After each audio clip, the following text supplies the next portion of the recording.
Hey everyone, Greg Sargent here with Restoration Made Simple, and excited to talk with you a little bit about processes. We get so many small business owners, entrepreneurs who are trying to put processes together in this restoration industry.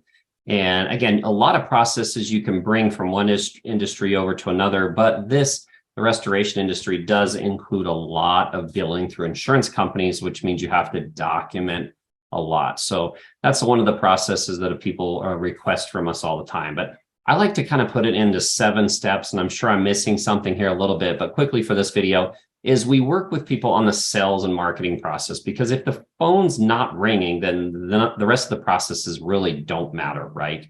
And then once you get that phone to ring on a consistent basis, you're going to want to track where the calls came from, how expensive those leads were to purchase, or how much effort was put in to make that lead come in. Number 2 is going to be call conversion. And this is one where a lot of people just don't realize it because they're not a phone person. I've been in phones for 30 years. Since I was like 16 years old, I was a telemarketing person as a teenager because it paid more money than restaurants and stuff. But if you're not converting those phone calls into visits and scheduled inspections, then what's the point of making the phone ring, right? And most clients that we work with over time, we can usually get their call conversion percentage up between 10 and some people 40%. So for all that effort and money you're spending on the job to get the lead to come in for a job, now we're converting more, and then that marketing percentage goes down based off of the conversion. Third is getting there timely and closing on site. And there's so many strategies of how to talk to and how to inspect different people with different personalities. And so that can be a huge situation. Just those 2, call conversion and closing percentages on the job, are huge when it comes to being profitable, because you are spending so much time and money on the sales and marketing side.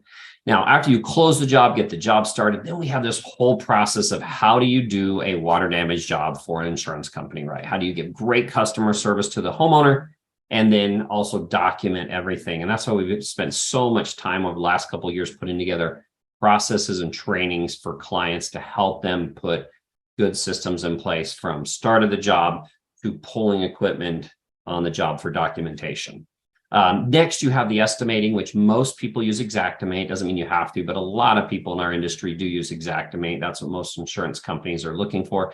You can either learn and write those yourself, or a lot of people will actually outsource that to us or to other companies, but we do have members of our team who can write estimates for you at a very reasonable price. That way you can focus on making that phone ring, getting those jobs to come in, and then have someone else who's got 10 plus years of experience of writing estimates, have those guys or gals write those for you, so you don't have to spend that time.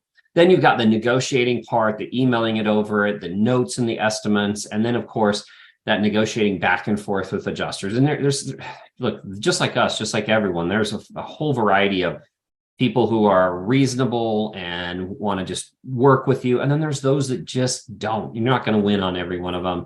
That's something we try to teach you, that it's just get over it. But also don't stop billing for certain things because somebody else said no. So that's number 6, is that negotiating with the adjusters and payments.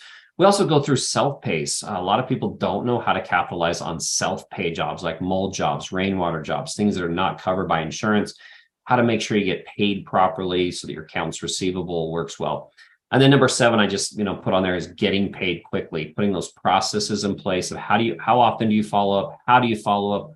What do you put in your verbiage for following up to make sure you get paid? So in a nutshell, real quick, that's kind of my 7-step process that we go through for building a restoration business. And we'd love to try to identify with you, if you're an existing business, which one of those steps or multiple steps are kind of failing, or maybe just need a little bit of tweaking, improvements for your business to make it more profitable for you guys.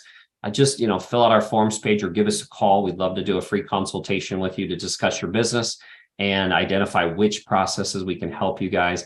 Like always, we have over 400 5-star reviews. So if you check out our website or check out us on Google with our reviews, you'll see that we have proven processes that help hundreds of companies to be more profitable in the restoration industry. Thanks again, and hope to talk to you soon.